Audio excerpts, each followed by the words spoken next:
আলোচনা হয়েছিল সেই পর্যায়ের মধ্যেই বাংলাদেশের মানুষ তারা সকলে আপনাদের কর্মীরা প্রাণ বাজি রেখে লড়াই করেছিলেন বলে আজকে আমরা এখানে আসতে পেরেছি।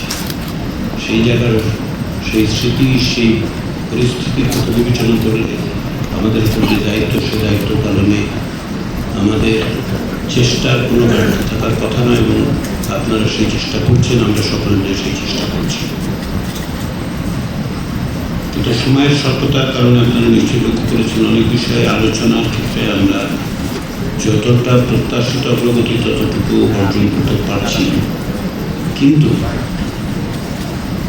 এই সপ্তাহের পরে সময়ের স্বল্পতা এমন জায়গায় গিয়ে দাঁড়াবে যে আমাদেরকে বাস্তবত প্রচেষ্টার সঙ্গে কিছু কিছু বিষয়ের সিদ্ধান্ত নিতে হবে। আমরা আশা করছি যেগুলো আপনারা বিবেচনায় রাখবেন। ইতিমধ্যে কোন কোন বিষয়ে নিষ্পত্তিহীন অবস্থায় আছে, কোন কোন বিষয়, সেগুলো আপনারা জানেন। আমি আবারও রাজনৈতিক দলগুলোর কাছে আমার আন্তরিক ধন্যবাদের পাশাপাশি অনুরোধ করতে চাই যে আমাদেরকে একটি জাতীয় সনদ তৈরি জায়গায় যেতে হবে, সকলে মিলে যেতে হবে, যতদূর সম্ভব সকলে মিলে যেতে হবে। এবং সেজন্য আমাদের প্রত্যেকেরই কিছু না কিছু অবস্থানগত পরিবর্তন অতীতে গত এই আলোচনার মধ্যে আপনারা দেখিয়েছেন, সেটা আপনারা অব্যাহত রাখার আশা। কিন্তু সময়ের স্বল্পতার বিবেচনাটি করব যাতে করে আমরা খুব দ্রুত জুলাই মাসের মধ্যেই একটা জাতীয় সনদ প্রণয়ন করতে পারি। মৌলিক বিষয়গুলোকে যেন এই জাতীয় সনদে সকলের বা অধিকাংশের বা যতদূর সম্ভব সকলের মতামতের মধ্যে দিয়ে আমরা এক জায়গায় আসতে পারি। যেটা আমি একাধিকবার বলেছি, আসলে কমিশন কোনো আলাদা এন্টিটি নয়, এটা কোনো আলাদা সত্তা নয়। কমিশন আপনাদের আমাদের সকলের অংশীদার।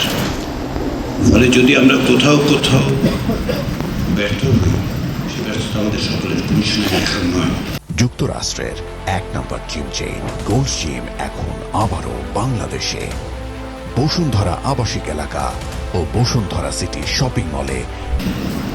কমিশনের ব্যর্থতা যদি হয় তাহলে এটা সকলের মিলে ব্যর্থতা হবে। সেই জায়গায় আমাদেরকে বিবেচনা করতে হবে যে ব্যর্থ হওয়ার কোনো সুযোগ নেই। সে দায়িত্ব রাজনৈতিক দল হিসেবে আপনাদের উপর, আমরা তার অংশীদার হয়েছি।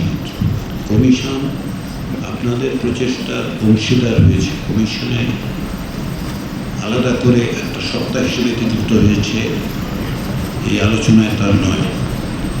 কমিশনকে নিয়োগ করার পর থেকে আমরা চেষ্টা করছি আপনাদের সঙ্গে, আপনাদের প্রচেষ্টায় আমরা সহযোগী হিসেবে যেন ভূমিকা পালন করতে পারি, সেটাই হচ্ছে আমাদের চেষ্টা। ফলে আমাদের সকলে মিলেই সফল হতে হবে। সাফল্যের মাপকাঠি হচ্ছে আমরা একটা কাঠামোগত সংস্কারের ব্যাপারে একমত হতে পারছি কি পারছি না। এর কিছু কিছু জিনিস আমরা ইতিমধ্যেই একমত হয়েছি। কিছু বিষয়ে আপনারা প্রাথমিক পর্যায়ের আলোচনায় একমত হয়েছে, আর কিছু নিষ্পত্তিহীন অবস্থায় আছে, এগুলো আমরা আলোচনা করব।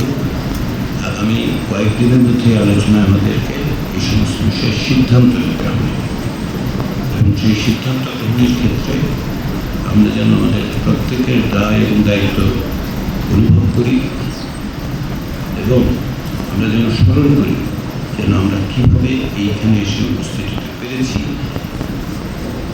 এই প্রক্রিয়ার মধ্যে কী প্রত্যাশা মানুষের, এবং সেই প্রত্যাশা পূরণে আমরা প্রত্যেকেই কী ভূমিকা পালন করব, এটা আপনাদের প্রত্যেকের কাছে আমি আরেকবার স্মরণ করিয়ে দিয়ে অনুরোধ করি।